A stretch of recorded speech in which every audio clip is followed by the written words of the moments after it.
সবাই খুব মনোযোগ সহকারে যদি আলোচনাটা শুনেন, আশা করি অনেক কাজ হবে এবং অনেক ঝগড়া নিরসন হয়ে যাবে। সেটা হলো, আমরা যারা নামাজ পড়ি, কেন এমনি নামাজ পড়ি? আমরা যারা নামাজ পড়ি, আমাদের নামাজ, এই নামাজ আপনি গত 20 বছর এইভাবে পড়ছেন, হঠাৎ নতুন একজন এসে আপনাকে বলল না এইভাবে না, এইভাবে পড়ো। এখন আপনি যদি গত 20 বছর সঠিক পড়ে থাকেন, তাহলে নতুন দাওয়াত কেন নিবেন? নতুন যে দাওয়াতটা মনে করেন এটাও সঠিক, নতুন দাওয়াতটা যে ভুল তা বলছি না, নতুনটাও সঠিক। কিন্তু আপনি পুরাতন যে আমলটা করতেন, এটা যদি সুন্নাহ সম্মত হয়ে থাকে, তাহলে এটা কেন ছাড়বেন? কথা বুঝে আসছে? আশা করি ওলামা, তোলাবা, সোলাহা, আওয়াম, সর্বসাধারণ সকলের জন্য এবং আমার নিজের জন্য খুব কাজ হবে। কথাগুলা মন দিয়ে শুনবো আমরা। সূরা মাইদার 6 নম্বর আয়াতে আল্লাহ বলেন, ইয়া আইয়ুহাল্লাযীনা আমানু ইযা কুমতুম ইলাস সালাহ, হে ঈমানদারগণ, যখন তোমরা নামাজের ইচ্ছা করো, ফাগসিলু ওয়ুজুহাকুম ওয়া আইদিয়াকুম ইলাল মারাফিক, চেহারা ধৌত করো, 2 হাত কনুই পর্যন্ত ধৌত করো, ওয়ামসাহু বিরুউসিকুম, মাথা মাসাহ করো, ওয়া আরজুলাকুম ইলাল কাবাইন, পা টাকনু সহ ধৌত করো, ওয়া ইন কুনতুম জুনুবান ফাত্তাহহারু, আর যদি গোসল ফরজ হয় তাহলে গোসল, এই ফরজ গোসলটা করে ভালোভাবে পবিত্রতা অর্জন করো। তাহলে নামাজ পড়ার ইচ্ছা যখন করব আমরা, নামাজের আগে পবিত্রতা অর্জন করা, এটা হলো জরুরি বিষয়। নামাজের আগে, 5 ওয়াক্ত নামাজের আগে আমাদের ওযু করতে হয়, আবার ফরজ গোসল হলে গোসল করতে হয়। তো এটা সবসময় প্রয়োজন হয় না, কি ওযুটা সবসময় প্রয়োজন হয়। তিরমিজি শরীফের 1 নম্বর হাদিসের বর্ণনা, ক্বালা রাসূলুল্লাহ সাল্লাল্লাহু আলাইহি ওয়াসাল্লাম, লা তুকবালু সালাতুন বিগাইরি তুহুর। রাসূল আকরাম সাল্লাল্লাহু আলাইহি ওয়াসাল্লাম ইরশাদ করেন, পবিত্রতা অর্জন ছাড়া নামাজ কবুল করা হয় না। তিরমিজি শরীফের 2 নম্বর হাদিস, ক্বালা রাসূলুল্লাহ সাল্লাল্লাহু আলাইহি ওয়াসাল্লাম, ইযা তাওয়াদ্দা আল আবদুল মুসলিমু আওয়াল মুমিনু।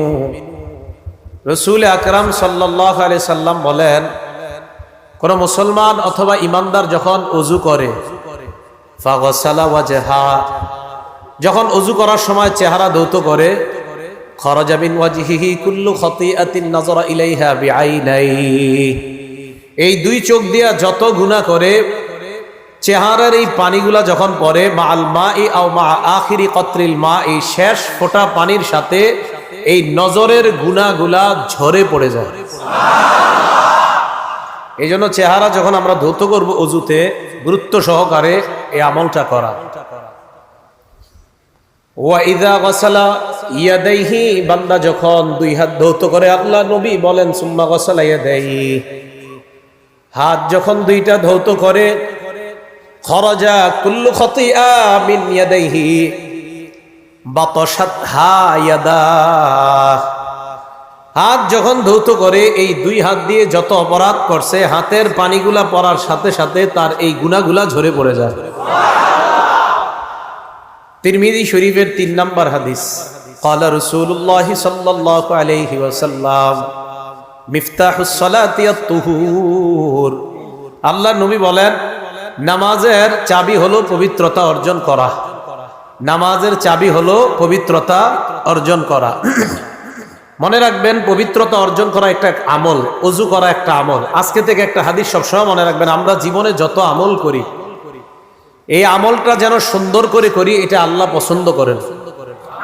দলিল একটা কিতাব আছে না, মুসনাদে আবি ইয়ালা, এই কিতাবের 4386 নম্বর হাদিসের বর্ণনা, আন আয়েশা সিদ্দিকা রাদিয়াল্লাহু তাআলা আনহা ক্বালাত, ক্বালা রাসূলুল্লাহ সাল্লাল্লাহু আলাইহি ওয়াসাল্লাম, আম্মা জান আয়েশা সিদ্দিকার বর্ণনা, আল্লাহ নবী বলেন, ইন্নাল্লাহা ইউহিব্বু ইযা আমিলা আহাদুকুম আমালান আইয়ুতকিনা, তোমাদের কেউ যখন কোনো আমল করো, ওই আমলটা যেন ইত্কানের সাথে সুন্দরভাবে করো, এই বিষয়টা আল্লাহ পছন্দ করেন।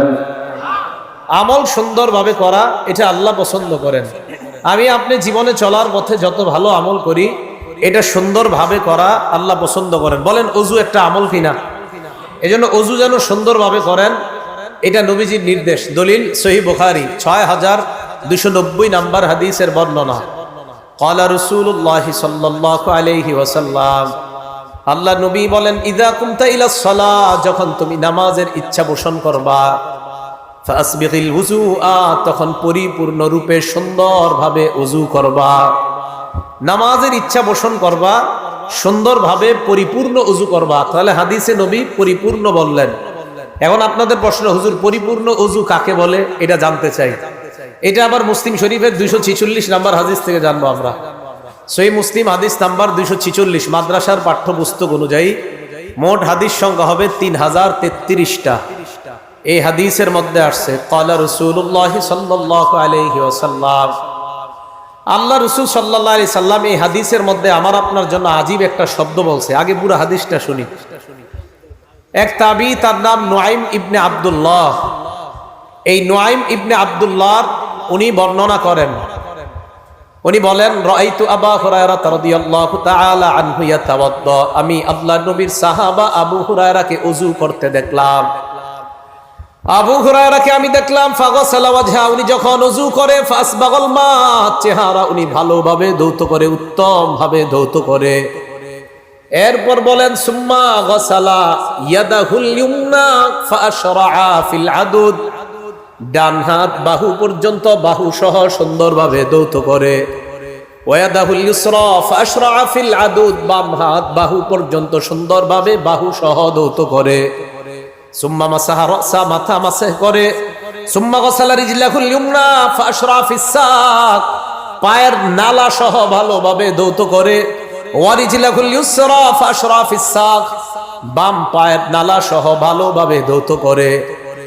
আবু হুরায়রা রাদিয়াল্লাহু তাআলা আনহু এইভাবে ওযু করার পর সামনে যারা, তাদেরকে বললেন, হাকাযা রাআইতু রাসূলুল্লাহ সাল্লাল্লাহু আলাইহি ওয়াসাল্লাম ইয়াতাওয়াদ্দা, আমি যেইভাবে ওযু করলাম তোমাদেরকে দেখাইলাম, আল্লাহ নবীকে অবিকল এইভাবে আমি ওযু করতে দেখেছিলাম।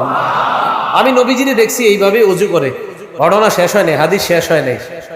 আবু হুরায়রা বলেন, সুম্মা ক্বালা রাসূলুল্লাহ সাল্লাল্লাহু আলাইহি ওয়াসাল্লাম, এরপর আল্লাহ নবী বলেন, আনতুমুল গুররুল মুহাজ্জালুনা ইয়াউমাল কিয়ামা মিন ইসবাগিল ওযু, পরিপূর্ণভাবে ওযু করার কারণে, পরিপূর্ণভাবে হাত, চেহারা, পা গুলা ধৌত করার কারণে কিয়ামতের ময়দানে তোমাদের হাত, পা আর চেহারা, এই অঙ্গগুলা, ওযুর অঙ্গগুলা কিয়ামতের ময়দানে কোটি কোটি মানুষের মাঝে চকচক করতে থাকবে, এইভাবে জ্বলতে থাকবে। অন্য বর্ণনায় সাহাবারা বললেন, ইয়া রাসূলুল্লাহ, কিয়ামতের ময়দানে আমাদেরকে আপনি কিভাবে চিনতে পারবেন? আল্লাহ নবী কয়, তোমরা ওযু করার কারণে ওযুর অঙ্গগুলা কিয়ামতের ময়দানে এমন চমকাইতে থাকবে, আমি দেখলেই চিনতে পারবো এগুলাই হলো আমার উম্মত। ওযু সুন্দরভাবে করা, এখন থেকে যে নামাজের আগে কোনো মতে ওযু করা, বাস মাইরা দিলাম, এরকম যেন না হয়। সুন্দরভাবে ওযু করা। আল্লাহ নবী কয়, ফামানিস্তাতা মিনকুম, তোমাদের কেউ যদি চাও তাহলে ফালইউতিল গুররাতা ওয়া তাহজিলা, তাহলে এই আলোটা, এই সৌন্দর্যতা আরো বাড়ায় নাও। তার মানে ওযু যত সুন্দর হবে, তোমার চেহারা, হাত, পা কিয়ামতের ময়দানে তত বেশি চমকাইতে থাকবে। এখন কথা আছে আরেকটা। কি কথা? ওযু করতে গিয়ে আপনি জামাত প্রথম রাকাতে তাকবীরুল্লাহ ধরতে গিয়া কোন মতে সেরে লাইছেন কাম, অঙ্গ শুষ্ক রয়েছে, এটার কি ঝামেলা? ঝামেলা আছে। দলিল সহিহ বুখারী 60 নাম্বার হাদিস। আব্দুল্লাহ ইবনে ওমর রাদিয়াল্লাহু তাআলা আনহুমার বর্ণনা। আব্দুল্লাহ ইবনে ওমর বলেন, তাখাল্লাফা আন্না নবী সাল্লাল্লাহু আলাইহি ওয়াসাল্লাম ফি সাফরাতিন সাফারনাহা, এক সফরে আমরা আল্লাহর নবীর সাথে ছিলাম। সফরে আমরা সামনে চলে গেলাম, কোন কারণে আল্লাহর নবী সফরে পিছনে পড়ে গেলেন। সফর হইতে পারে না এরকম, আমরা সামনে চলে গেলাম, নবী পিছনে পড়ে গেলেন। ফাআদরাকানা, আল্লাহ নবী আমাদেরকে ধরে ফেললেন। ধরে ফেললেন মানে মোটামুটি কাছায় গেছে, এবার আমাদেরকে দেখা যায়। এর মাঝে ঘটনা হয়ে গেছে কি, ওয়াকাদ আরহাকাতনাস সালাহ, আসরের নামাজ ছুটে যাবে যাবে অবস্থা আমাদের। তাই আমরা চিন্তা করলাম তাড়াতাড়ি আসর পড়া দরকার। ওয়া নাহনু নাতাওয়াদ্দু, ওযু করতে লাগলাম। তো কোন মতে আসর যেহেতু পড়তে হবে, নাম আমরা ওযু করতে লাগলাম, ওয়াজআলনা নামসাহু আলা আরজুলিনা, কয় পাগুলা কোনো মতে ধুইলাম, কোনো মতে তাড়াতাড়ি তাড়াতাড়ি ধুইয়া দাঁড়াইতে হবে। আল্লাহ নবী আমাদের কি পিছন থেকে দেখলেন না, দা আলা সাউতিহি, জোরে ডাক দিলেন, এই এভাবে জোরে ডাক দিস, ওয়াইলুল লিল আকাবি মিনান নার, ওয়াইলুল লিল আকাবি মিনান নার, ওয়াইলুল লিল আকাবি মিনান নার। নবীজি একবার দুইবার, হাদিসের বর্ণনায় দুইবার বা তিনবার বললেন, যে অঙ্গগুলা ধৌত করা হয় নাই এইগুলা জাহান্নামে, পায়ের পিছনে তোমাদের শুকনা রয়েছে, এই শুকনা অঙ্গগুলা জাহান্নামে, পায়ের পিছনে শুকনা রয়েছে, শুকনা অঙ্গগুলা জাহান্নামে। নবী সাল্লাল্লাহু আলাইহি সাল্লাম বললেন, তাড়াহুড়া করে যে ওযু করলা, পায়ের পিছনে তো শুকনা রয়ে গেছে, এটা জাহান্নামে যাবে। তো পা যদি না ধোয়ার কারণে জাহান্নামে যায়, জাহান্নামে কি শুধু পায়ের ওই অংশ যাবে না, পুরো বডি যাবে? বডি যাবে। তাহলে আল্লাহ আমাদেরকে সতর্কতার সাথে ওযু পরিপূর্ণ রূপে করার তৌফিক দান করেন। এখন কথা হলো, ওযু পরিপূর্ণ করতে গিয়ে আবার পানি অপচয় করা যাবে না? কি করা যাবে না বলেন না, কি করা যাবে না? আপনারা যে ট্যাপ কল ছাড়েন মসজিদে, প্রচুর পরিমাণ পানি অপচয় করে। দলিল ইবনে মাজাহ 425 নাম্বার হাদিস, ইবনে মাজাহ হাদিসের কিতাব 425। মাররা রাসূলুল্লাহ সাল্লাল্লাহু আলাইহি ওয়াসাল্লাম বিসাআদ, আল্লাহ নবী তার সাহাবা সাদ রাদিয়াল্লাহু তাআলা আনহুর পাশ দিয়ে অতিক্রম করলেন।